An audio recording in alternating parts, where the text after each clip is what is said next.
Welcome back to the 5-Minute Football Fix. I'm Steven Miranda. I'm Jeff Ellis, and it is Monday, October 10th, 2011. Today we're going to take a moment, Jeffrey, and we're going to say goodbye to L. Davis. Absolutely. And then, surprise, surprise, surprise, what a weekend.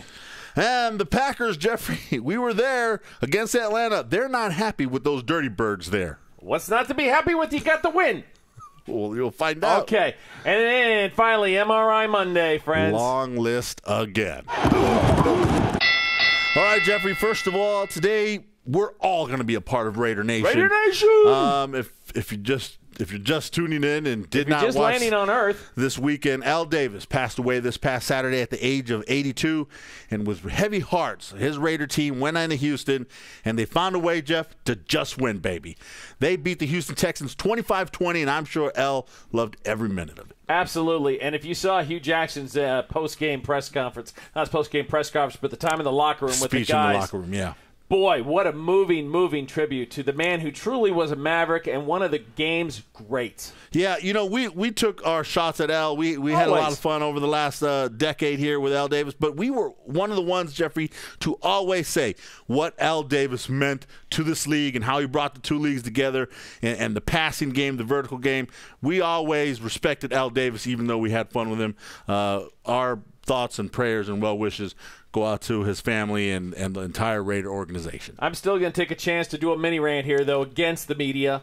It's just ridiculous and hypocritical of the media to come out now and lay these adulations at his feet after he's gone, when the last 10 years of his life, all he's been done is been made a mockery of and has been the butt of many, many jokes.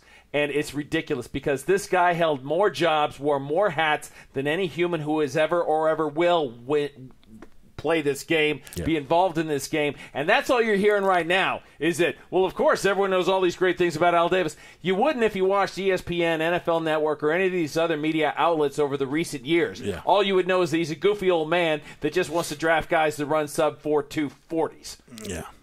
He's a lot more than that. Rest in peace, Al, and thank you for allowing us basically to cover this great game that you helped build. Mr. Davis. All right, Jeffrey, week 5 almost in the books. We still have Monday Night Football and surprise, road teams. 10 games, 12 games have been played so far, Jeffrey, pending Monday Night Football between the Lions and the Bears. 7 road teams won those games. Think the Bears have a chance tonight? Well, probably.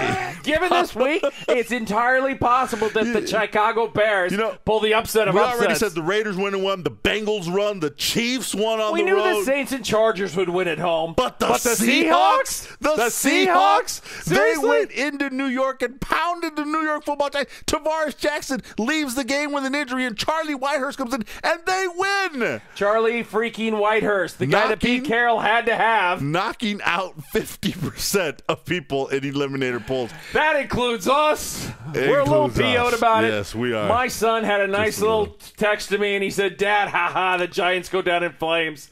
And I said, son, who'd you have an eliminator? Oh, crap. All right, Jeffrey, the Packers aren't happy with the Atlanta Falcons. Those dirty birds in Atlanta, calling them dirty. They're saying that they took cheap shots after the whistle, and they're not happy about it. Now, we were in the press box. I didn't see a lot of it, but I certainly saw a lot of frustration on the field. Yeah. There was a couple of skirmishes. We're going to roll some images. You can see some images, some of the images that we took while we were at this game. And BJ Raji said this. He said, great teams don't indulge in the kind of cheap stuff the Falcons do. We're the champions, and we play that way. We walk away from all that stuff they tried to pull. I don't know what the deal is.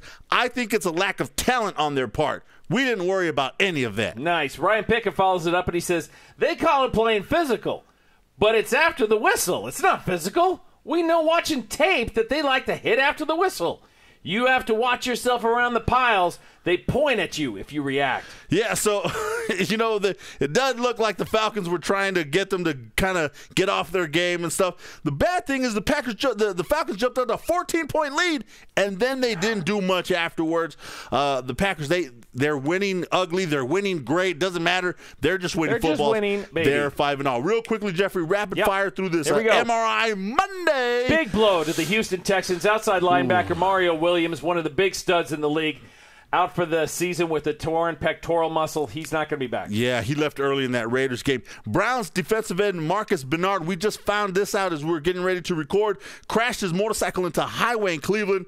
He's hospitalized, but they're saying his injuries are not life-threatening, and he should make full recovery. We don't know when he'll be back on the field, though. Colts running back Arian Joseph Adai is out again, this time the hamstring. Chris Johnson left the Steelers game early because he felt some tightness in his hamstring, and he didn't want to ruin that.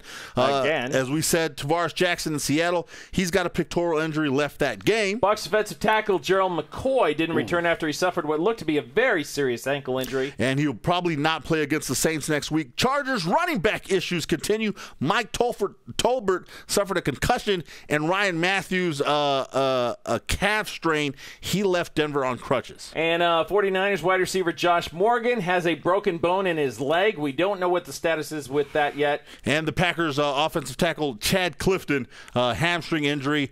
That's all the time we got. Come back tomorrow. We are going to give you our take on World Tebow. That's all the time we got. I'm Steven Miranda. Jeff Ellis. For your 5-minute football fix.